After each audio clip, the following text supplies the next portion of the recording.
नीतीश कुमार को बदनाम करने की एक गहरी साजिश बीजेपी की। बीजेपी वाले तो ख्वाबी पुलाव पकाते रहते हैं, कभी कुछ। नीतीश कुमार जी मेंटली देखिए, कभी कभी बीमारी तो स्वाभाविक है, उम्र के अनुसार लग जाता है। इंडिया गठबंधन में तो सर कांग्रेस भी है आपके, तो आप कांग्रेस की बात करें तो कांग्रेस कहाँ दिख रही है बिहार में? कांग्रेस तो पूरे देश में दिख रही है, पूरे देश में दिख रही है सर, लेकिन बिहार की स्थिति बताइए आप। तो कांग्रेस है, राहुल गांधी है, तो परसेप्शन जिंदा है। सर आप कांग्रेस में है या नहीं है, इसको लेकर थोड़ा स्पष्ट। बिल्कुल कांग्रेस के एसोसिएट मैं अपने से कह रहा हूँ। अब मैं कांग्रेस में हूँ या नहीं हूँ, ये बात आपको राहुल गांधी जी, प्रियंका गांधी जी और आपको ये बताएंगे। पटना में जो एक तस्वीर देखने पटना में कोई तस्वीर, वो जो ट्रक पे अच्छा, वो क्या था, वो उस पर काफी दर्शक जानना चाहेंगे उसको कि वो क्या था। ANI को मैंने कहा कि इस देश में जितने लोग हैं उससे कम व्यूअर्स पप्पू यादव की हो। मैं तो पैसा भी नहीं लगाता हूँ, मैं तो कभी मंत्री, प्रधानमंत्री, मुख्यमंत्री भी नहीं बना। काश मैं भी बिहार का सीएम बनता। मेरे दिल में भी इसका, मैं तो पहले भी बोला कि time will must be important. उनके परिवार में बड़ा क्लैश चल रहा है, तेज प्रताप यादव जी को बाहर कर दिया। इस सब परिवार के मामले में मुझको नहीं लेना देना कोई चीज, वो समझे। मैं इंडिविजुअल नहीं जाता हूँ ना, मैं परिवार में। चलिए प्रशांत किशोर पे बात कर लेते हैं। ये अभी नए नमस्कार, टाइम्स नाउ नवभारत के डिजिटल प्लेटफॉर्म पर आप सबका स्वागत है। मैं हूँ प्रतिभा ज्योति और आज हम आपको रूबरू कराएंगे एक ऐसे शख्स से जिन्हें लोग बड़ा समाजसेवी मानते हैं। तो जाहिर है लोग उन्हें बहुत पसंद करते हैं, वे जनता के प्रिय हैं। अतीत में उनका कुछ ऐसा रहा है, कि वो उनका पीछा करता है, लेकिन फिर भी वे डटे हुए हैं मैदान में, राजनीति के मैदान में, सियासी के मैदान में। वे खुद को कांग्रेसी कहते हैं, लेकिन अलग बात है कि कांग्रेस उन्हें कितना अपना मानती है। इन्हीं सब मुद्दों पर आज हम बातचीत करेंगे बिहार के पूर्णिया से निर्दलीय सांसद पप्पू यादव जी से। पप्पू यादव जी, आपका बहुत बहुत स्वागत है टाइम्स नाउ नवभारत के डिजिटल प्लेटफॉर्म पर। और जय भीम जी, जोहार, अस्सलाम। आज महाशिवरात्रि है और बहुत शुभ मौके पर हम आपसे बातचीत कर रहे हैं। भगवान का हर दिन है, शिव आराध्य गुरु हैं। सब दिन 84 करोड़ लोग भूखे अनाज देते हैं। हर दिन शिव गणेश की सवारी मूसा है और डेली हम लोग मूसे को घर में मारते हैं। इतना अनाज है आपके पास गरीबों को खिलाने के लिए? तो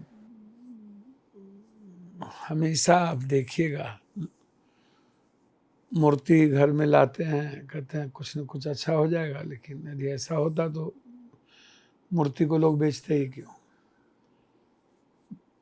काला कपड़े से लोगों को लगता है कि यार यात्रा खराब हो जाता है, ठीक नहीं। ये तो सोच की बात है, अपनी अपनी सोच है, अपनी अपनी मान्यताएं हैं। आपका जो बोलता है तो बच्चे से ब्लैक बोर्ड पर पढ़ते पढ़ते जिंदगी बदल जाती।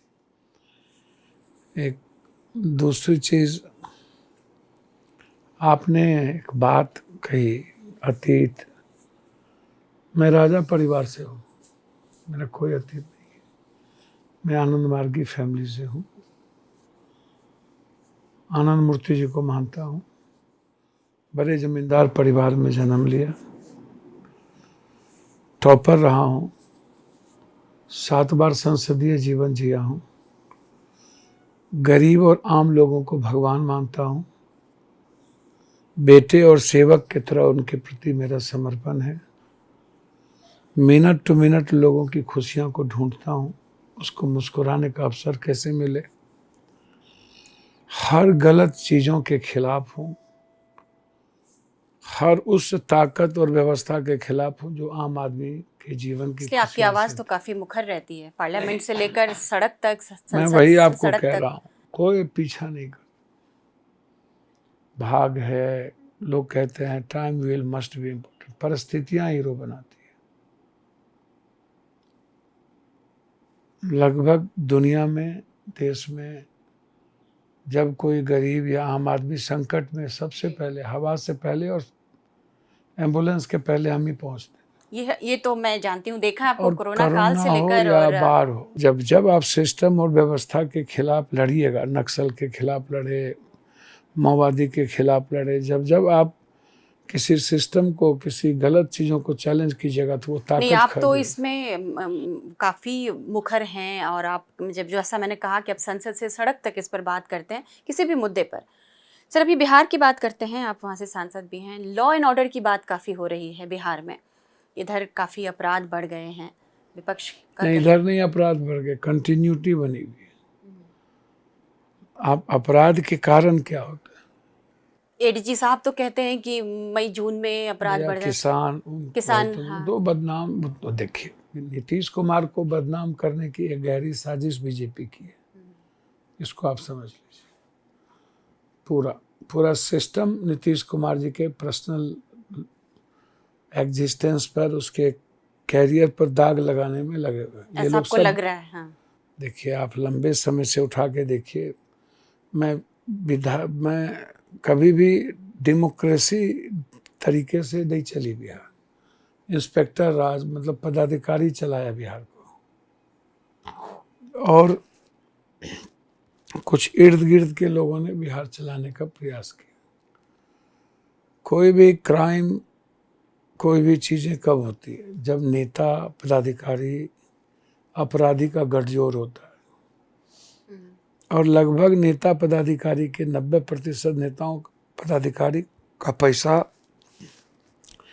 जमीन के धंधों में, बालू और शराब के धंधों में लगे हुए, ठेका पट्टा में। एक एमएलए एमपी जो बिल्कुल सादगी के साथ ईमानदार प्रयास, सिर्फ सेवा होनी चाहिए, वो एमएलए एमपी बनते ही, मंत्री बनते ही उनका बेटा, उनकी बेटी, उनका परिवार, उनके रिश्तेदार सब RWD सब चारों तरफ से वो टेंडर ठेकेदारी में लग जाता है और उससे लूट करने लगता है। जब एमएलए एमपी मंत्री का जिले में RWD बिल्डिंग का काम करेगा तो लूट होगा, क्योंकि पदाधिकारी कौन से डर से बोलेगा? सत्ता के लोग जब काम।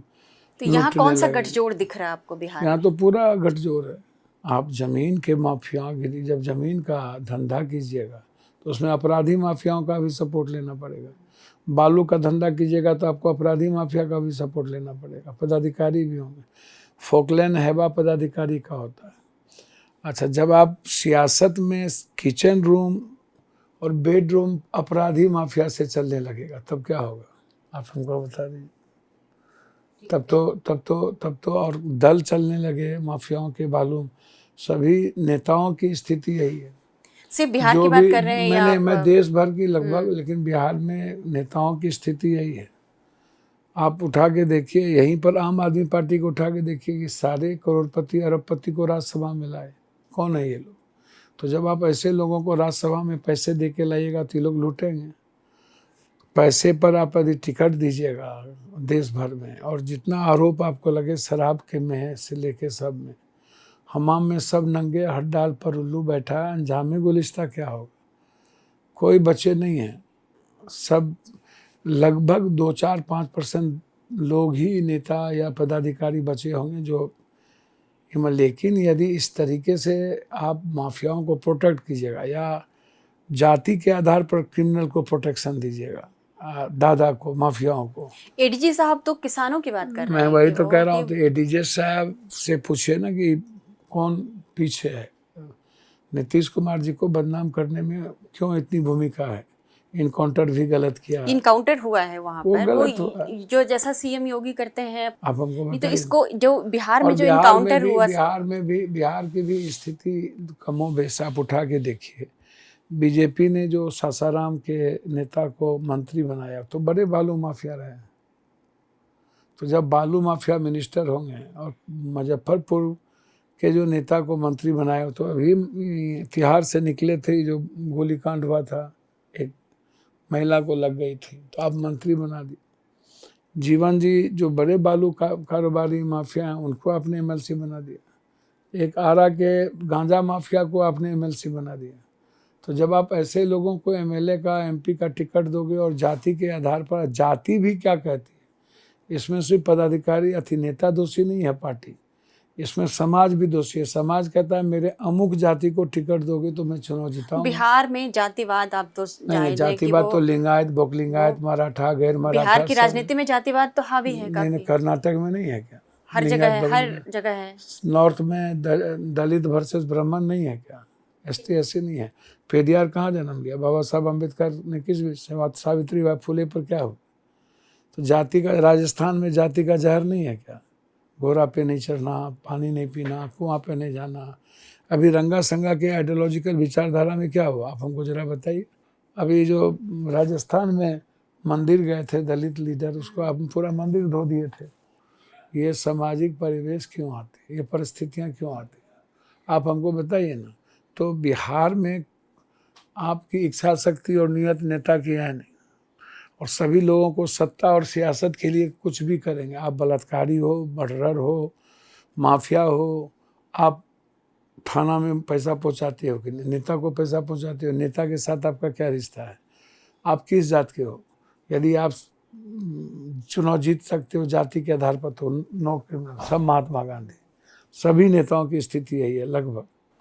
तो सब लोगों को एक समान मान रहे हैं कि भैया ज्यादातर नेता लगभग देखिए, कांग्रेस का जो कल्चर है वो आप देखिएगा कि वो माफिया और इन सब चीज़ों को बहुत दूर रखता है। आप उठा के देख लीजिए, आप उठाइए, नाम गिनाइए। लेकिन जब क्षेत्रीय पार्टी में आओगे और बीजेपी बड़ी पार्टियां में, तो बीजेपी का जो कल्चर है आप उठा के देख लीजिए। तो ये जो क्रिमिनोलॉजी है, ये क्रिमिनल कहाँ से बढ़ावा देता है? ख़त्म होने की ज़रूरत है। अब सारे थाने शराब में ज़मीन के पैसे वसूलने में रहते हैं, उनको ऊपर से नीचा देना पड़ता है। शराबबंदी को किस तरह से देख रहे हैं बिहार में? बालू का पैसा देना पड़ता है, बालू। तो जब बालू के धंधों में गोली चलेगी 10-10 दिन, 20-20 दिन, और वो बालू के पैसे में एक तरफ सरकारी और विपक्ष दोनों नेताओं की ताकत लगी रहेगी। नीतीश कुमार के नाम की बहुत चर्चा हो रही है। धनखड़ साहब ने इस्तीफा दे दिया और कहा जा रहा है कि वो राज्यपाल, उपराष्ट्रपति बन के यहाँ आ सकते हैं। तो आप लोगों के लिए काम बढ़ गया है कि वैकेंसी हो गई है बिहार के लिए, तो अब क्या कैसे देखते हैं नीतीश कुमार? हमको तो समझ में नहीं आता है। नीतीश कुमार जी अस्वस्थ हैं, एक आदमी अस्वस्थ के कारण दिया। आप कह रहे हो, मैं कह रहा हूँ कि इसमें पॉलिटिकल इस्तीफा है। एक लाइन एक दिन बाद लिखते हैं नरेंद्र मोदी जी कि स्वस्थ की कामना करता हूँ, ट्वीट करते हैं।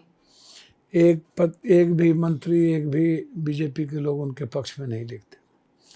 और यदि वो स्वास्थ्य के कारण होते तो इसके पहले भी बीवी गिरी और शेखावत जी राष्ट्रपति बनने के लिए इस्तीफा दिए थे आज़ादी के बाद। हाँ। कभी ऐसा इस्तीफा नहीं हो, पहली बार ऐसा हुआ, पहली बार हो। तो यदि इनको स्वास्थ्य, जबकि 2 साल का कार्यकाल बाकी था, स्वास्थ्य का कारण होता तो ये मोदी जी से बात करते हैं, जिनके लिए इन्होंने 2014 माथे पर उठा के रखा, सारे कॉन्स्टिट्यूशन को ताक पे रखा, उठा करके जीते। अपने किसान की भी बात उन्होंने की, जाट की भी बात की, समाज की भी बात की सदन में। तो ये 1-1.5 महीना 2 महीना से ये सब चीज़ें चल रही थी। कई सारे इसमें RSS और बीजेपी के अपने झगड़े हैं। और मुझको लगता है कि जिन परिस्थितियों में हम लोग जीते हैं उसको आप समझने का प्रयास कीजिए। धनखड़ जी बीमार यदि होते तो आपको क्या लगता है, आप हमको बताइए। उन्होंने ये कारण तो यही बताया है। पहले 2 महीना पहले बीमार थे तो उन्होंने रिजनेशन नहीं दिया, आप उठा करके देख लीजिए। 2 महीना पहले बीमार थे तो उन्होंने रिजनेशन नहीं दिया। फर्स्ट दिन सदन चली, उसी दिन जब सदन चला आए भी सदन में कार्रवाई में हिस्सा भी तो लिया। उन्होंने क्या कहा, उन्होंने कहा कि nothing go and record, nothing go and record. क्या कहा उन्होंने, अब हमको बताओ। उसके बाद बोला आई से, एनी हो आई से, जो मैं कह रहा हूँ वही रिकॉर्ड में जाएगा, दूसरा नहीं। अब चेयर को आप चैलेंज कर रहे हो, डेमोक्रेसी को चैलेंज कर रहे हो, संविधान को चैलेंज कर रहे हो। शाम में एडवाइजरी की बैठक थी, उसमें आप लोग नहीं गए तो कितना अपमानित करोगे, पहले से कर ही रहे हो। आप कहोगे विपक्ष इतना गाली देता था, आज ऐसी क्या हो गई। जब कभी नैतिक संकट आता है उसके बाद आप देखो, चुपचाप ये गए, राष्ट्रपति से समय लिए, रिजनेशन दे के आ गए। तो जब राष्ट्रपति के पास गए तब अस्वस्थ नहीं थे, 7:30 बजे तक अस्वस्थ नहीं थे, तो अस्वस्थ हुए कब? ये तो अंदरूनी, ये तो आपको पता है कि ये जो दिख रहा है उसमें बीमार कोई कारण नहीं है। तो कोई बड़ा कारण ये तो धनखड़ साहब ही बता सकते हैं कि असल में है कोई क्या छोटा कारण तो है नहीं। इतना बड़ा इस्तीफा चौंकाने वाला आजाद हिंदुस्तान में, तो ये छोटा कारण नहीं हो सकता। ये मोदी जी ही जान सकते हैं, अमित शाह जी और इधर धनखड़ जी। मैं वापस अपने सवाल पे आती हूँ कि नीतीश कुमार की चर्चा है कि उनको उपराष्ट्रपति, कई कल विधानसभा में बहुत सारे बाहर निकल के कई नेताओं ने कहा। मुझे नहीं लगता, सवाल नहीं उठता। तो ये जो बात हो रही है, जो बीजेपी के कुछ विधायकों ने बात की, ये भी कोई साजिश देखते हैं आप इसको? आपको क्या लगता है? बीजेपी वाले ख्वाबी पुलाव पकाते रहते हैं, कभी कुछ। नीतीश कुमार जी मेंटली देखिए, कभी कभी बीमारी तो स्वाभाविक है, उम्र के अनुसार लग जाता है। नीतीश कुमार जी मेंटली आज भी स्ट्रॉन्ग काम कर रहे हैं। बीमार तो हो जाते हैं क्योंकि दवाई का असर पड़ता है। ये तो तेजस्वी जी बोलते हैं अक्सर कि वो बीमार रहते हैं। उपराष्ट्रपति को स्टूल की चीजें आप नहीं तो आप उनको सीएम के तौर पर ही देखना चाहते हैं? मैं नहीं देखना चाहता हूँ। जो हैं बिहार की जनता उनको सीएम के तौर पर नहीं, बिहार की जनता नहीं देखना चाहती है बीजेपी के साथ, और अब वो स्थिति नहीं है। बिहार की जनता इंडिया गठबंधन की सरकार को देखना चाहती है। तो मतलब तेजस्वी यादव को देखना चाहिए? इंडिया गठबंधन की सरकार। इंडिया गठबंधन में तो सर कांग्रेस भी है आपके, तो आप कांग्रेस की बात करें तो कांग्रेस कहाँ दिख रही है बिहार में भी? कांग्रेस तो पूरे देश में दिख रही है, पूरे देश में दिख रही है सर, लेकिन बिहार की स्थिति बताइए आप। तो कांग्रेस है, राहुल गांधी हैं तो परसेप्शन जिंदा है, उसके लोगों में एक विश्वास है। वहीं एक कांग्रेस ही एक पार्टी है जहां बैकवर्ड फॉरवर्ड, हिंदू मुसलमान, नफरत, बांटने की राजनीति, कटने की राजनीति, साउथ नॉर्थ करने की राजनीति, हिंदी भाषी को गरियाने की राजनीति, मारने की राजनीति, या जिस तरीके की राजनीति आज हो रही है, तो आप इसको समझो। विकास के बारे में बात करोगे तो नेहरू जी से मनमोहन सिंह जी तक, लाल बहादुर शास्त्री से लेकर के राजीव गांधी जी, आप कांग्रेस जमीन पर बिहार में कहाँ? कौन कह दिया आपको? कांग्रेस के प्रति ST/SC की आस्था, EBC की आस्था बढ़ी है। आस्था तो सर है काफी, जब किसी जमाने में काफी आस्था हुआ करती थी, लेकिन बिहार में जो जमीनी हालात है, अब ST/SC को लगता है कि मेरी बात करने वाला सिर्फ राहुल गांधी जी हैं।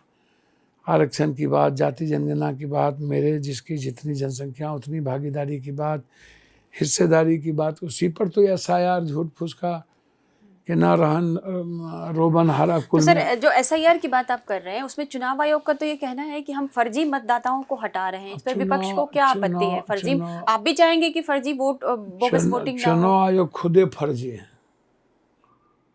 चुनाव आयोग से बड़का फर्जी को है ये नहीं। देश में जो संविधान से ना चले और जो देश की कल्चर को और देश की जो देश में जन्म लिया उसको आप स्वीकार नहीं करोगे, और आप चुनाव आयोग कॉन्स्टिट्यूशन बॉडी है उस हिसाब से चलोगे, नहीं तो फर्जी है ना। ये फर्जी काम तो नहीं सर, फर्जी वोटर्स को हटाना तो कोई फर्जी काम नहीं है। तो आप 73% बाढ़ में 73% लोग पानी में डूबे हुए हैं, और 3 महीने के बाद चुनाव है। ऐसी क्या हड़बड़ी गड़बड़ी जल्दीबाजी हो गई जब आपको लगा कि कोई रास्ता नहीं बचता है बीजेपी को लाने का, तो SIR के बहाने आप 35 लाख 51 लाख वोट को कहते हैं कि आप काम कैंसिल करेंगे पहले ही। और दूसरी बात, पूरे बिहार में 73% लोग लगभग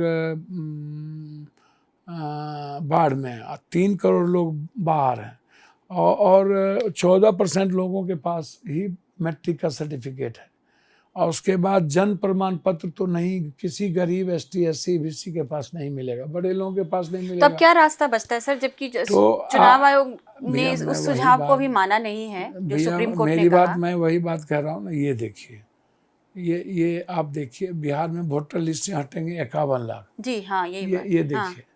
तो आप 51 लाख वोट आप कह रहे हटेंगे, ये तो काफी बड़ी संख्या है। अभी आप पर्चा दिए ही हो, आप कुछ भी बोलते रहते हो। कल भी बोल दिए कि मैं सुप्रीम कोर्ट की बात को नहीं मानता हूँ, राशन कार्ड और आधार कार्ड मुद्दा नहीं होगा।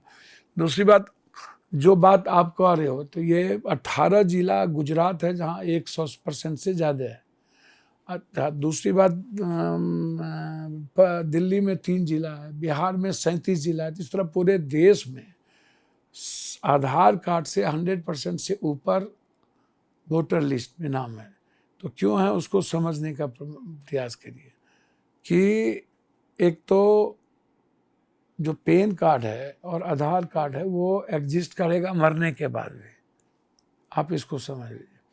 दूसरी बात आप इसको ऐसे समझिए कि जब हम 3 करोड़ लोग बाहर हैं, आप उससे पूछ नहीं सकते हो। नहीं, उसके लिए चुनाव आयोग ने व्यवस्था की है कि आप ऑनलाइन फॉर्म भर सकते भैया हैं। कौन किसको कहाँ से भी ऑनलाइन, अखबारों में विज्ञापन भी दिए गए भैया हैं इसके कौन लिए। विज्ञापन मजदूर देख रहा है जो मजदूरी करने बाहर गया, कौन अवेयरनेस है? ये बीजेपी का काम है। तो आप लोग इसको एक साजिश मान रहे हैं कि तो इतने सारे मतदाताओं को हटाने के पीछे की क्या वजह हो आप सकती है? इसको समझिए ना भैया, हड़बड़ी में गड़बड़ी।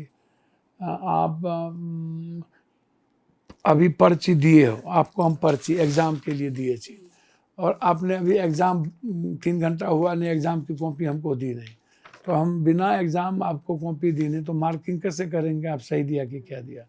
तो जब हमने लोगों को दिया 25 गांव 26 गांव, कोई गांव बीएलओ जा ही नहीं रहा है। अब बीएलओ बैठकर बीजेपी के वर्कर के साथ फॉर्म भर देता है। कोई गांव चलो आपको मैं दिखा देता हूँ, किसी को पता नहीं। और जो गांव में जा ही रहा कर रहा है, अपना बाप का नाम बताओ, दादा का नाम बताओ, कुछ कॉपी नहीं देने की ज़रूरत है आपको। क्या कहते हैं, वोटर आईडी कार्ड भी नहीं देने की ज़रूरत है। पर तो लोग बोलते हैं कि भैया मेरा फोटो तो ले लो, पहचान पत्र तो होना चाहिए। बोलता नहीं नहीं नहीं उसकी कोई ज़रूरत नहीं, नाम बताओ। मतलब वो कहना है हड़बड़ी में सारा काम नहीं हो रहा है। तो नाम बताओ, इसका मतलब है कि पहले से तय है कि जहाँ फॉर्म 6 जहाँ पर जीतेंगे ही नहीं बीजेपी और जहाँ बीजेपी को कम वोट मिलती है वहाँ उन्होंने पहले ही चिन्हित कर लिया, रख लिया। बीएलओ और एसआईआर के बहाने दुनिया को बताएगा कि ये हमको मिला। अरे बाप मेरे, जब आप पर्ची लौटाए नहीं, पहले आप म्यांमार, नेपाल और बांग्लादेश कर दिए, और जब 37 जिले में 100 से ज़्यादा परसेंटेज है और 16 साल से आप हैं और डबल इंजन की सरकार और मोदी जी, तो इसका मतलब घुसपैठ और गलत आपके यहाँ। आप बोल रहे हो भ्रष्टाचार, मतलब पैसे दे के बना लिया, तो इसका मतलब आपकी सरकार गंगोत्री में डूबी हुई है भ्रष्टाचार की। और ऐसा हुआ तो अभी 3 महीने के अंदर आपको क्या बाप बाप की धक्की, आप इस बिहार चुनाव के बाद आप सुप्रीम कोर्ट के गाइडलाइन में आप बना लेते। तो आप तो पहले ही चोर के डारी में तिनका, तो आप तो पहले ही आप गड़बड़ी कर दिए हो। तो इसीलिए हड़बड़ी में गड़बड़ी का जो मामला है, इसीलिए डेली तो इतने मतदाताओं का क्या होगा जो बाहर आ गए हैं? आप लोगों का, विपक्षी पार्टियों का क्या मानना है कि अब जो वोटर्स आउट कर दिए गए हैं या जिन पर खतरा है कि आउट कर दिए जाएंगे, उनको लेकर अब आप लोगों का क्या सोच रहे हैं? क्या भैया लड़ाई सड़क से सदन तक तो पप्पू यादव लड़ ही रहे। राहुल गांधी जी के नेतृत्व में पूरा देश गोलबंद हो ही रहा है कि वोट के अधिकार पर हमला है, वोट की चोरी है, वोटबंदी कर रहे हैं। नोटबंदी के बाद वोटबंदी, पहले जेब से रुपया निकाले गरीबों के, किसानों के, अब ये अधिकार छीनना चाहते हैं बिहार और बिहारी का, गरीबों का, एसटी का, एससी का, ईबीसी का। तो ये पूरा का पूरा प्रक्रिया जो है कि जिसकी जितनी जनसंख्या भागीदारी की जो नारा है, इसी को ख़त्म कर दो, बात ख़त्म हो जाएगी। ना भागीदारी ना हिस्सेदारी। तो बीजेपी बहुत गहरी साजिश चल दिया है दलित, एसटी, एससी, बीसी की, जिसको मरता क्या नहीं करता पूरा देश आंदोलित है और हम लोग नहीं छोड़ेंगे। अच्छा सर, आप बात कर रहे हैं राहुल गांधी की। आप कहीं, मैंने सुना आपने कहा कि मैं राहुल गांधी के प्यार में पागल हूँ। प्यार में पागल? मतलब राहुल गांधी, भैया मैंने कहा कि किसी से भी कोई विचारधारा, राहुल गांधी के प्यार में पागल, मतलब राहुल गांधी को आप आइडियोलॉजी के पक्ष में, उनके लोग पक्ष में। एक तरफा। सर आप कांग्रेस में है या नहीं है, इसको लेकर थोड़ा स्पष्ट कीजिए। बिल्कुल कांग्रेस के एसोसिएट मैं अपने से कह रहा हूँ। अब मैं कांग्रेस में हूँ या नहीं हूँ, ये बात आपको राहुल गांधी जी, प्रियंका गांधी जी और आपको ये बताएंगे। मैं हूँ, ये मैं आपसे कह रहा हूँ। तो ये हाल में जो पटना में जो एक तस्वीर नहीं, पटना में कोई तस्वीर नहीं, वो जो ट्रक पे अच्छा, वो क्या था? यादव, उस पर मैंने काफी दर्शक जानना चाहेंगे उसको कि वो क्या था। ANI को मैंने कहा कि इस देश में जितने लोग हैं उससे कम भी वर्ष पप्पू यादव की हो। मैं तो पैसा भी नहीं लगाता हूँ, मैं तो कभी मंत्री और प्रधानमंत्री, मुख्यमंत्री भी नहीं बना हूँ। बनना चाहते हैं सर बिहार में? अच्छा एक बात बताइए, जो आदमी 84 में यूनिवर्सिटी कॉलेज प्रेसिडेंट बना, तब से लेकर के जो कभी नक्सल, कभी मवादी और कभी एक एक घरों तक गरीबों के आंसू बेटे की तरह पूछे हों, भगवान की तरह मैं पूजा करता हूँ। हर लोगों की इज्जत, मैं ही एक आदमी हूँ जिसको जात पात का पता नहीं है, बैकवर्ड फॉरवर्ड का पता नहीं है। कॉन्स्टिट्यूंसी में तो मैं हिंदू मुसलमान नहीं भैया, कॉन्स्टिट्यूंसी पूरे देश में जब कोई घटना घटती है, पूरे देश के बिहार में, ये मैं नहीं देखता हूँ कि ये काला है कि कपड़ा गंदा है कि ये सिर्फ दलित है कि एसटी एससी है। जहाँ जाता हूँ आंसू पोंछता हूँ, 50,000 1 लाख रुपया मदद करता हूँ। कोरोना में एक भी दलित एसटी एससी नहीं थे राजेंद्र नगर में, लाला थे या प्रकाश थे, सबको मैंने 11 दिन खाना पहुँचाया अथी बाढ़ में। कोरोना में पूरे देश के अच्छा, मैं आनंद मार्गी भी हूँ। यदि मैं सबकी मदद करता हूँ, कहीं मर्डर होता है, घटना घटती है तो सभी जात का मर्डर होता है, घटना घटती है तो सबसे पहले मैं पहुँचता हूँ। नहीं तो दिल में कहीं विश है कि काश मैं भी बिहार का सीएम बनता। मैंने दिल में विश किया। मैं तो पहले भी बोला कि time will must be important. परिस्थितियाँ हीरो बनाती है। हमारे पास कोई एक बैकअप नहीं है, किसी का सपोर्ट नहीं मिला आज तक। जो बिहार में जो या देश में जो ये जो गठबंधन या लोग स्वीकार नहीं कर पाते, हम तो 2-2 बार पार्टी चुनाव लड़ी, 3 बार, उसके बाद जनता ने स्वीकार नहीं किया। मुझे लगा कि वाह रे वाह, कापर करूँ सिंगार पियाम और आनर, जिसके लिए कान कटा है वही कहे कनकट्टा। तो ये सेवा समर्पण की चीज़ है, उसमें राजनीति को कहीं दखल नहीं देनी चाहिए। तो मुझे लगा कि अभी रास्ता क्या है। तो फिर जब प्रियंका जी ने कहा तो मैंने अपने पार्टी का विलय कर दिया। उसके पहले हम रामविलास जी के साथ थे, शरद जी देवगौड़ा जी के साथ थे, लालू यादव जी को मुख्यमंत्री 11 एमएलए के साथ हमने बनाया। प्रियंका जी चाहती थी कि अपनी पार्टी का विलय करें या राहुल गांधी भी चाहते? अच्छा, एक बात बताइए, प्रियंका जी अकेले कैसे चाह सकती? राहुल गांधी जी का रेस्पेक्ट, उनका स्नेह, उनका उसका कोई फायदा आपको दिखा पार्टी विलय करने का? फायदा और घाटे विचारधारा। आप कभी मंच पर दिखे नहीं राहुल गांधी प्रियंका के साथ? झारखंड में बिल्कुल हम मंच पे थे राहुल जी के साथ। तो ये जो निर्दलीय चुनाव लड़ने की नौबत आई, 53 जगह मैंने सभा की, पंजाब में हम गए, अन्य जगह पर गए। निर्दलीय चुनाव लड़ने की नौबत क्यों आई आपके लिए लोकसभा चुनाव में? मैं पूर्णिया, जब प्रियंका गांधी ने आपको विलय कराया आपकी पार्टी का, मेरा जात तो था नहीं। पूर्णिया में दलित है, एसटी है, ईबीसी है, माइनॉरिटीज के लोग हैं। तो सारे जाति के यूथ और महिलाएं, बेटियां मतलब कि नहीं मुझे पप्पू चाहिए, मेरा भाई चाहिए, मेरा बेटा चाहिए। नहीं, आप काफी पॉपुलर हैं तो वहाँ, मुझे मैं वहाँ पॉपुलर नहीं हूँ, मैं सेवक हूँ। मुझे पॉपुलर होने की कोई जरूरत नहीं है। नहीं, सेवक के तौर पर ही, जब कोरोना में पप्पू यादव की गिरफ्तारी की गई थी तो पूरी वर्ल्ड ने लिखा था रिलीज पप्पू यादव, हैशटैग था। तो आप बेफिक्र रहिए, जितने नेता हैं ना जो पैसा लगा करके अपना सोशल, ये बस हमारे दर्शकों को बता दीजिए, क्यूरियोसिटी है मेरे अंदर भी और बाकी लोगों में भी, कि वो नौबत क्यों आई जब प्रियंका गांधी चाहती थी कि आप पार्टी अपना विलय कर लें, आपने किया भी, तो वो मतलब क्यों नहीं पार्टी तैयार हुई? उनको लालू जी या तेजस्वी जी को, लालू जी से मेरा पारिवारिक और व्यक्तिगत रिश्ता रहा। तेजस्वी जी को लग रहा होगा, मन में होगी कि मधेपुरा मेरे टिकट से क्यों नहीं लड़े, लड़ना चाहिए था।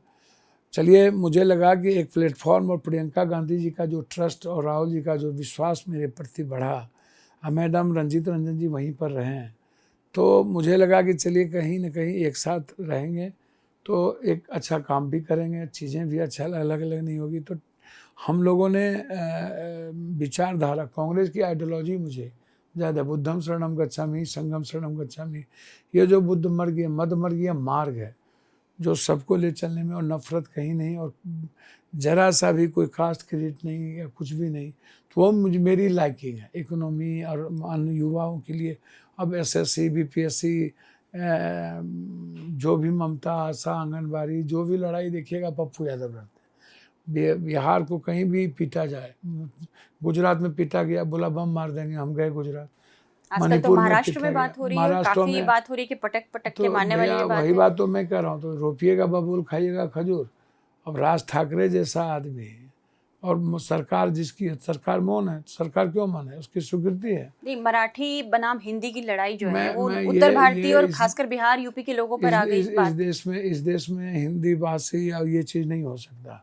हमारा कॉन्स्टिट्यूशन का जो संघीय व्यवस्था है, आर्टिकल, जो कॉन्स्टिट्यूशन आर्टिकल है हमारे पास, वो मैं इतने कह सकता हूँ कि वो सभी जाति, धर्म, वर्ग विशेष को बराबर का न्याय देता है। इकोनॉमिकल फ्रीडम और मिनिमम रिक्वायरमेंट सबको देता है। और इसमें बेसिक चीज़ ठीक है, कोई स्टेट यदि डोमिसाइल मुद्दा लाता है तो उसको सोचना पड़ेगा कि आप कितना % डोमिसाइल लाइएगा। गरीब, जैसे मेरा प्रदेश गरीब है तो डोमिसाइल की बात आएगी तो हम लाएंगे हर कीमत पर 80%, 20%।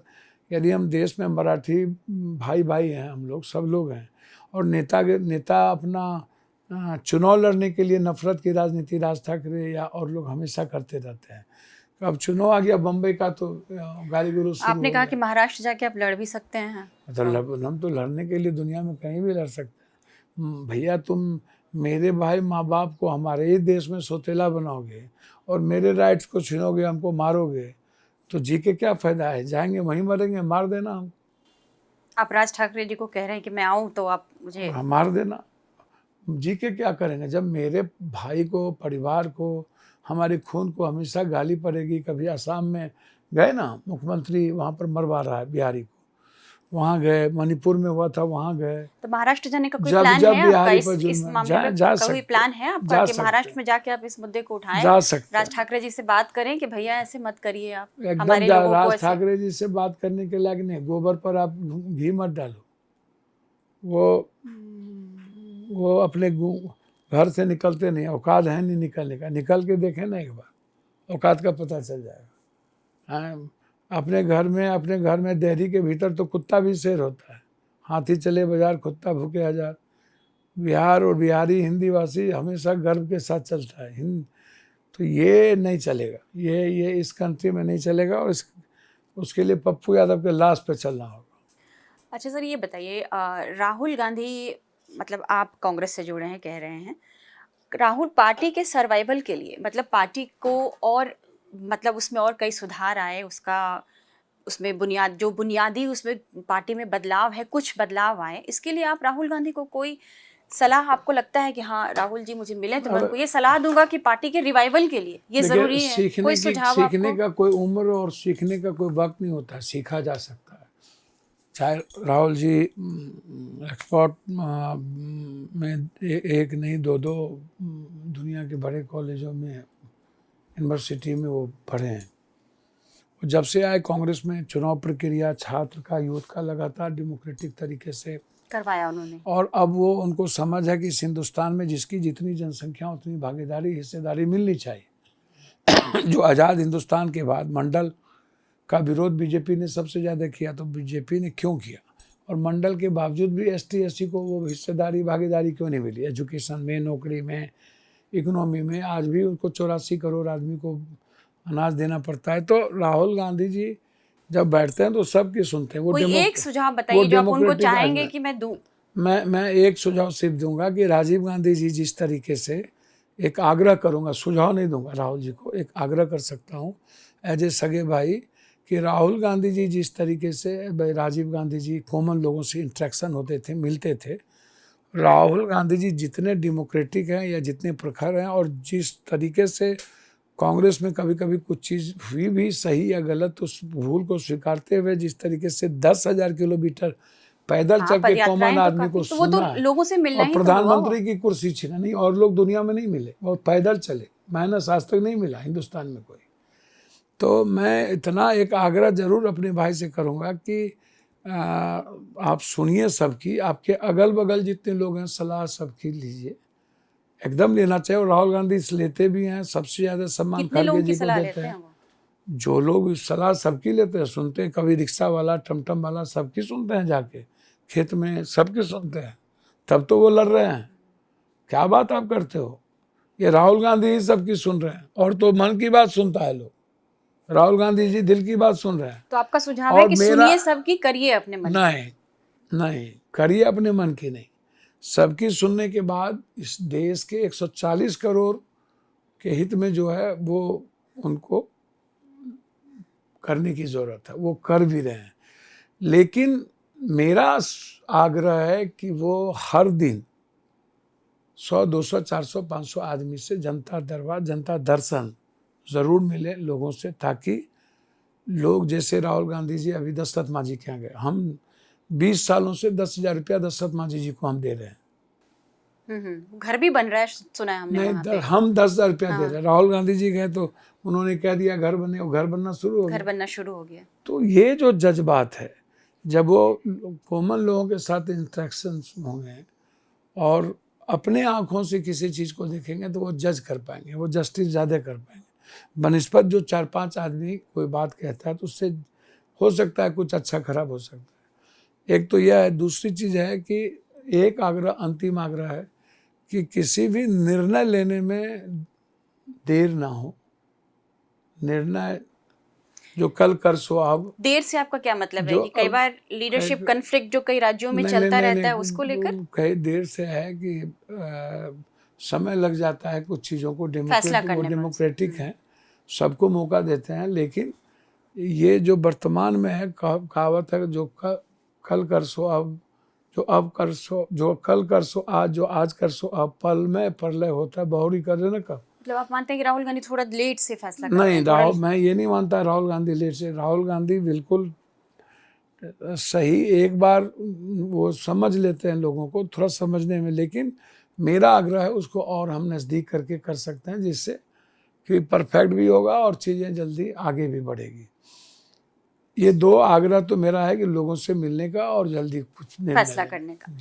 इस चुनाव में बात करें, कितनी सीटें उम्मीद है कांग्रेस को मिलने की? अब पिछली बार आरोप लगा, तेजस्वी यादव ने खुद कहा कि हमने ज्यादा सीटें दे दी कांग्रेस को, इसलिए हार गए। सब बाजार का सीट दे दीजिएगा, आप ही वो सब सीट ले लीजिए ना, कि ऐसी कोई बात नहीं। अब देखिए कुछ जो हुआ, मैं आज भी कह रहा हूँ कि आज ST SC दलितों के जो झुकाव है वो राहुल गांधी जी की तरफ संविधान के मुद्दे को लेकर, अन्य मुद्दे को लेकर बढ़ा है, और EBC भी राहुल गांधी की तरफ मुखातिब हुए हैं। तो इसीलिए जो सीट, तो कितनी सीटें तेजस्वी जी से मिल जाएंगी? जो सीट हमें मिलना चाहिए, कोशिश सीमांचल मिथिलांचल में तो एक भी सीट नहीं जीती उस वक्त RJD, तो हम तो 5 सीट जीते भी। तो हमारा जो माइनॉरिटीज़ है, ST SC है, EBC है, हम जरूर चाहेंगे कांग्रेस का रेस्पेक्ट और हमारे लीडरशिप के विजन को अंतिम तक पहुंचाना। कांग्रेस के रेस्पेक्ट इम्पोर्टेंट है और वो कांग्रेस वर्कर का रेस्पेक्ट इम्पोर्टेंट है। कितनी सीटें उम्मीद कर रहे हैं आप ये लोग? तो तय करना हमारे नेता का काम है, मैं उस पर कुछ नहीं कह सकता। एक सवाल हो रहा है कि जब ये कांग्रेस की जो स्ट्रेटजी की जो बैठकें होती है, मीटिंग वगैरह, जी बस जो बैठक होती है कांग्रेस की, रणनीतिक बैठक जो होती है बिहार को लेकर खासकर, क्या आप उसमें कभी शामिल होते हैं? नहीं, जब कोई राय हमसे पूछी जाती है तो हम बात अपनी रखते हैं, प्रभारी जी के साथ रखते हैं, अध्यक्ष जी के साथ रखते हैं। नहीं पूछी जाती है तो हम नहीं रखते हैं, और जब बुलाई जाएगी तो हम जाएंगे, नहीं बुलाया जाएगा तो मैं क्यों जाऊँ। तो फिर पार्टी में होने का कितना मतलब आप? मेरी बात मुझे समझ में नहीं आती कि जब राय कुछ मांगी जाती है तो देता ही हूँ। मांगी जाती है आपसे राय? हाँ, कुछ बिल्कुल मांगी जाती है, बिल्कुल। कहाँ से? प्रियंका जी भी, राहुल जी भी सुनते हैं। हाँ। प्रभारी जी ज्यादा सुनते हैं। प्रभारी जी सुनते हैं, बिल्कुल। अच्छा सर, बिहार में एक भूजा पार्टी बड़ी पॉपुलर है, मतलब सुना है हमने, तेजस्वी जी अक्सर कहते हैं कि JDU की भूजा पार्टी। आपने कभी देखी है वो भूजा पार्टी? मेरी बात सुनिए ना, भूजा तो मैं भी बचपन से खाता हूँ। अब ये मैं देखिए, तेजस्वी जी विपक्ष के नेता हैं, मैं उस पर कोई बात तो नहीं कर सकता हूँ ना। तेजस्वी जी 4 साल भूजा पार्टी करके बोलते हैं। तेजस्वी जी 4 साल थे ना, नहीं थे सरकार में? थे, तो उनको ज्यादा पता होगा। मतलब वो भी भूजा खाते होंगे? भैया मैं कह रहा हूँ, साथ में CM डिप्टी CM साहब सब बैठ के तो खाते ही हैं, उसमें कहाँ देखो, वो ज्यादा देखे होंगे। मैं तो कभी नीतीश जी के दरवाजे गया नहीं। हम नीतीश जी को मुख्यमंत्री बनाने में मेरी भूमिका रही, लेकिन हमने उसके बाद कभी नहीं गए,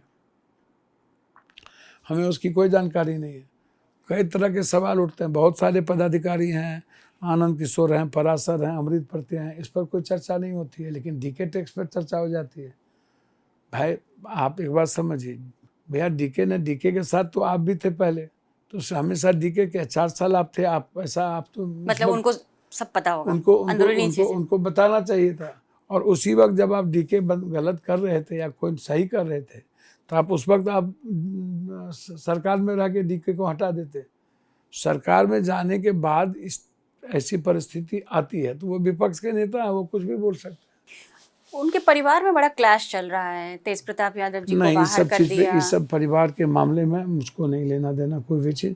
वो समझे, मैं इंडिविजुअल नहीं जाता हूँ ना, मैं परिवार में। नहीं, लालू मैं परिवार आज में जो ये तो भैया वहाँ के ये जब बिहार की राजनीति का तो बड़ा परिवार है वो। ये देखिए, उसमें मैं कुछ नहीं बोल सकता। उसमें मैं कुछ, मुझे बिहार की जनता के बारे में, विकास के बारे में पूछिएगा तो मैं उस पर चर्चा करूँगा। चलिए प्रशांत किशोर पे बात कर लेते हैं। ये अभी नए ये कौन है? ये जनसुराज पार्टी के हैं। अच्छा। आप जानते होंगे, काफी पार्टियों के साथ काम कर चुके हैं। नहीं जानते प्रशांत किशोर जी? नहीं, मुझे बहुत कम जानकारी है। हम भी मिले हैं, दोनों आदमी मिले हैं। वो तो काफी आजकल काफी चेहरे मतलब टीवी पे आ रहे हैं, काफी इंटरव्यूज हो रहे हैं। जब पैसा जब देंगे, हम भी देंगे पैसा, हम भी टीवी। लेकिन कांग्रेस से ज्यादा चर्चा उनकी हो रही है, क्योंकि वो तो नए आए हैं पार्टी में, सियासत में। मुझको तो कहीं नहीं लगा, आज तक कहीं नहीं लगा। काफी चर्चा है बिहार में, वो तो पदयात्राएं निकाल रहे हैं, भैया लोगों से 2 साल पहले हम हाफ पैंट पहने तो एमएलए बन गए, तब जन्म नहीं हुआ उनका। और हम लाठी खाते खाते खाते खाते खाते खाते थक गए, सड़कों पर लड़ते लड़ते थक गए। अवार्डेड एमपी हैं, सबसे ज़्यादा सदन में क्वेश्चन और डिबेट है। ये पहले नौकरी की अमेठी में कांग्रेस के साथ, वहाँ से भाग के चले गए मोदी जी के साथ, वहाँ से भाग के चले गए कैबिनेट मिनिस्टर हो गए नीतीश के साथ, कुर्ता पहन लिए नीतीश कुमार जी को पिता। वो तो उनका प्रोफेशन था। फिर वही बात, वो कैबिनेट मिनिस्टर हो गए, प्रोफेशन था। कुर्ता पैजामा पहन लिए, प्रोफेशन था। राजनीतिक पार्टियों को उनका गजब सहयोग दे रहे थे चुनाव जितवाने में। कैबिनेट मिनिस्टर हो गए, वहाँ से भाग गए। वो कोई सहयोग नहीं करते। वो कोई आज तक सिंगल जाकर के किसी सीएम को नहीं बनाए। 2 बार 3 बार जो सीएम बने, वहां जाके उन्होंने मजदूरी किया, काम किया, पैसा लिया 300 400 1200 करोड़ रुपया। तो प्रोफेशनल काम कर रहे थे। तो कोई भी करता है। लेकिन अब जो सियासत में आए अब मैं वही तो कह रहा हूँ, नए आए वहां से भागे नीतीश से भागे तो चले गए रेड्डी के पास, रेड्डी से भागे तो चले गए ममता के पास, वहां Z+ ले लिए। अब वहां से भागे तो चले गए अमरिंदर के पास, अमरिंदर का खटिया खड़ा कर दिया। अभी तो आप कह रहे थे प्रशांत किशोर के बारे में मैं जानता नहीं। भैया मैंने कहा कि जो जानकारी आपको मैं दे रहा हूँ, मैं इतना ही जानता हूँ। पॉलिटिकल जेपी महात्मा गांधी बिहार है, वो दिल्ली नहीं है कि आप सोशल मीडिया और पैसे की बदौलत अन्ना हजारे और अरविंद केजरीवाल जी। तो आपको लग रहा है इतना जो वो पदयात्राएं कर रहे हैं उसका कोई फायदा नहीं? काफी घूमे हैं वो बिहार में। 2-2 3-3 करोड़ के वेनेटिंग बॉक्स में सोतना, 60 लाख का टेंट लगाना, बिरयानी खिला करके 100 महिलाओं को जुटा लेना, भीड़ पैसे के बदौलत 100-200। अब जितने कांग्रेस में, जितने इस पार्टी में जगह जिसको मुखिया को, सरपंच को, जिला परिषद को, अपराधी माफिया को नहीं मिलेगा। अब आप इसको समझने का प्रयास कीजिए कि क्या है। मतलब उनको अब जो जिसको कहीं जगह नहीं मिलेगी तो उसको लगेगा पैसा दे रहे हैं, मार्केटिंग में लड़ लो। तो बिहार में ना ये गए तो अच्छी बात है, सबको राजनीति करने का अधिकार है। और प्रशांत जी की मैं सम्मान करता हूँ, वो भी राजनीति करें, लंबा समय लगेगा। वो तो दावा कर रहे हैं कि जेडीयू को 25 सीटें नहीं आएंगी और नीतीश कुमार मुख्यमंत्री नहीं होंगे और कांग्रेस को 1 भी सीटें नहीं आएंगी। भैया देखिए ना, अब भगवान तो है नहीं, भगवान तो है नहीं, साधारण इंसान है। ब्लैक मनी बहुत है। और उसके बाद नौकरी उन्होंने की सब जगह। बिहार गए तो बोला अब हमको बिहार, जैसे चिराग जी को बिहार फर्स्ट, बिहारी फर्स्ट, और छोड़ेंगे नहीं घर, तो सबको बिहार याद आ जाता है अंतिम में। बिहार जो है वो सामाजिक न्याय की ताकत है, संघर्ष की ताकत है। और अब सामाजिक न्याय के लोग ही अभी 30-40 साल मुख्यमंत्री बनेंगे। ये गए तो बोला कि हम बिहार आए हैं, बिहार को बचाना है। बिहार को कई बार गाली दे दिए, यहाँ नहीं सुधरने वाला, जातिवादी है, बिहार के बारे में सोचना मुश्किल है। कुछ दिन ये जगह जगह 60 लाख का टेंट लगा करके कभी घूमते रहे, और उसके बाद बोले कि हम एमएलए का चुनाव नहीं लड़ेंगे। बाद में कह दिए, हमको लोग कह रहे हैं हम एमएलए का चुनाव लड़ेंगे। वो तो जनता की पुकार थी। सर सुनिए ना, मैडम क्या बोलते रहते हैं। बोला सवाल नहीं उठता एमएलए का चुनाव में लड़ो। फिर बाद में बोला सवाल नहीं उठता मुख्यमंत्री का। अब उनके लोग, उनके नेता कह रहे हैं मुख्यमंत्री बनेंगे। तो उनको ये पता ही नहीं है कि बिहार सामाजिक न्याय की भूमि है। कोई ST, SC, EBC, OBC, minorities के लोग ही मुख्यमंत्री बनेंगे। इस चुनाव में चिराग पासवान को कहाँ देख रहे हैं देखिए आप? चिराग जी को वो क्या कि देखना पूरा है? विधानसभा चुनाव लड़ेंगे सब वो? लोगों को मौका अवसर दिया परिवार के लोगों ने। रामविलास जी ने अच्छे, रामविलास जी हमारे गार्जियन के तरह है, अच्छे लीडर हैं, बहुत सम्मान करते हैं। चिराग जी उनके लड़के हैं। अब वो अपने राजनीति को किस रूप में देखते हैं वो समझें। सबको अच्छी राजनीति करने का समझ होनी चाहिए। चिराग जी भी करेंगे। चिराग पासवान में कहीं एक सीएम फेस देख रहे हैं आप? अच्छा ये बात हम आपको कैसे बता दें? अपने मियाँ मिट्ठू बन जाए, आप हमको बता उनका दें। राजनीतिक भविष्य यदि आप देख रहे मैं हो? तो नहीं बोल सकता। आप तो काफी अनुभवी हैं, नहीं, काफी अनुभवी हम हो गए आप राजनीति में। हम किसी के बारे में कुछ नहीं कह सकते। चित भी मेरी, पट भी मेरी, बड़ों के बाप, कन्यों के बाप। एक तरफ नीतीश जी, एक तरफ लाडला है नीतीश जी, एक तरफ मिटा देना है, एक तरफ बीजेपी। सब एक ही सपना देख रही है कि मेरी बीजेपी की मुख्यमंत्री कैसे होगा। एक तरफ ये कभी उपेंद्र कुशवाहा से गाली दिलवा देते हैं, लड़वा देते हैं, कभी चिराग जी का मांझी जी से लड़वा देते हैं। तो बीजेपी तय करेंगे कि क्या करना है। मैं प्रशांत जी नहीं हूँ कि किसी को 12 सीट दे दूँ, किसी को 0 कर दूँ, किसी मतलब को कोई कुछ कर दूं। राजनीतिक भविष्यवाणी नहीं नहीं, करेंगे? मैं नहीं कर सकता, मैं नहीं कर सकता। वो जनता तय करती है, परिस्थितियां हीरो वो बनाएगी। सारी सीटों पर चुनाव मतलब कह रहे हैं कि वो विधानसभा नहीं, खुद उस लड़े? पर मैं नहीं जानता।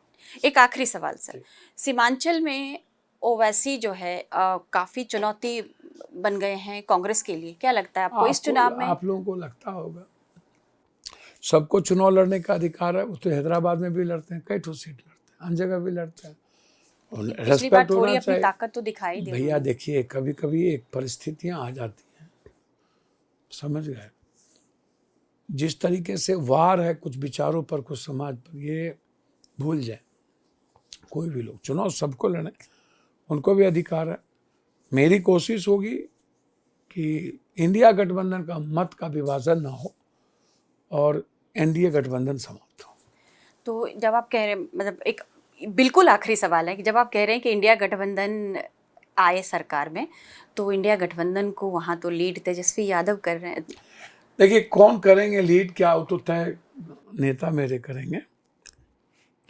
मैं अपने नेता के विजन पर ये चुनाव लड़ूंगा, कांग्रेस के वर्कर के रेस्पेक्ट के साथ चलूंगा। और जब मैं अपने नेता के विजन पर चुनाव लड़ूंगा तो इंडिया को हरा भी पाऊँ, इंडिया को जिता भी पाऊंगा और एनडीए को हरा भी पाऊंगा। बहुत बहुत शुक्रिया आपका पप्पू यादव जी, बहुत समय दिया आपने और बहुत लंबी बातचीत की हमने। काफ़ी इनका समय हमने ले लिया है। बहुत बहुत धन्यवाद इनका टाइम्स नाउ भारत के डिजिटल प्लेटफॉर्म से बात करने के लिए।